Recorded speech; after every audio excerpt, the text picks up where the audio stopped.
This coming year, I will be a senior in high school, and oh my god, I am scared to be an adult. But I have spent 11 years of my life in this horrid education system, and I've had a lot of fun things happen. So I'm going to tell you some of these fun things that happened. A lot of these are fairly recent and have started within the point of me going to a private school. Private schools are freaking weird, man. This one happened just after the WeebCon convention. I had gotten my painting signed by all the Has-Been cast members, and I had gone to my art teacher's room asking if she could spray the painting. I wanted her to spray it with this clear coat protectant thing, but the thing about this paint is that you have to do it outside because the fumes are kind of toxic, but she left the door open while she sprayed it, and when she came back in, she asked if anyone could smell it. Now, mind you, this was during my free period, so the only kids that were in there were like maybe 5 to 8, and this one kid said, "It smells like desperation." And the teacher and I are really good friends, so we just kind of looked at each other and started chuckling under our breaths. And then I asked the kid, "Well, what does desperation smell like?" And some kid from the opposite end of the room, his name is Elvis and he's an icon, shouted, "It smells like your mom." If you know my mom in real life, that is the most accurate thing ever. It is the fact ever. And that's when the teacher and I lost it.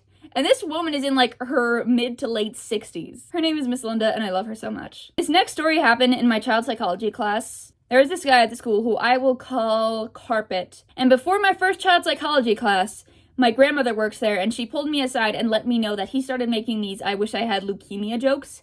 And she wanted to let me know beforehand so I wouldn't get upset, so that I was just prepared for it. And I was fine with it, like, whatever. So eventually, we're in the class, and he brings that up. And I told him that I had leukemia. And he felt awful. He was apologizing left and right, and he was like, "I'm so sorry, I didn't know, I won't do it again." And to his credit, he didn't do it again. Until a few weeks later, we were in class, and I forgot what we were talking about and what he was talking about. He kind of talked nonsense a lot, but he said, "Surprise a kid with cancer on his birthday." And that's when my ears perked up, because the symptoms for my cancer started showing up on my birthday. And I told him that, and he slammed his hands on the table and just said, "I give up." And since then, he has never made any more cancer jokes in front of me.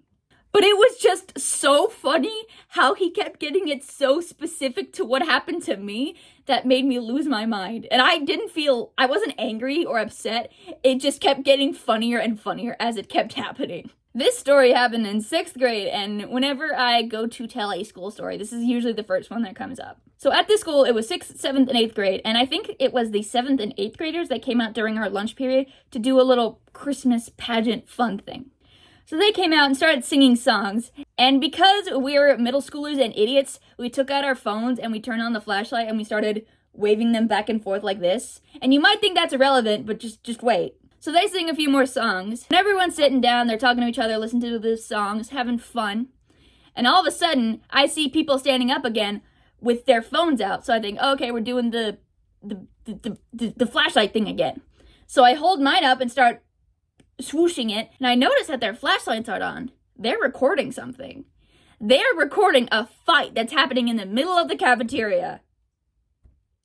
Okay, so eventually the two girls get pulled away from each other, and a few minutes later, after lunch ends, we're all waiting to go to our next classes, and some kids start screaming that one of the girls' teeth fell out, and that's when everyone lost it. So a couple days pass, and I'm going into school late, and I see a line of ISS kids. I don't think anything of it until I see the girl who was in the fight. She was wearing handcuffs. I have a friend who was sitting at that table, and this is the story from what she told me. It was a white girl and a black girl, and the white girl was talking racist crap to the black girl. So she had it, grabbed her hair, and slammed it down onto the table. And that's when everyone started pulling out their phones and recording. The funny thing about that was, though, the white girl was taken to the hospital. The black girl was put in ISS. Racism at its finest. I never knew the two girls who were in the fight personally. I don't think I'd even seen them around. That school is freaking big. Caterpillars.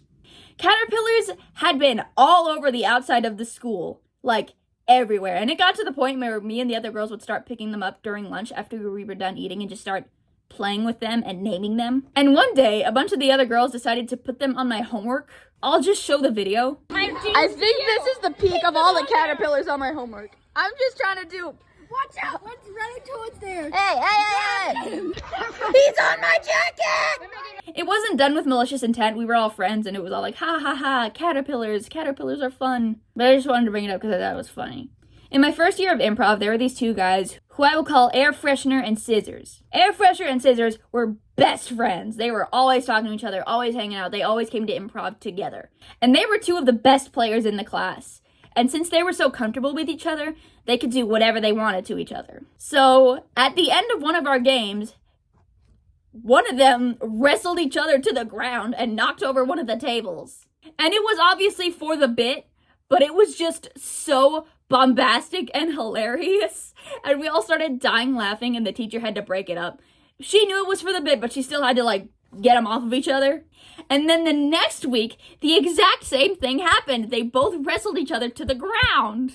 The furthest thing I've ever gotten away with was proposing to people in games, but everyone has the silent agreement amongst them that you can only really do that with someone who you're close with in the group, so I've only ever done it to 2 people. But to go from a fake marriage proposal to an actual fight where people get thrown against a table, it's just For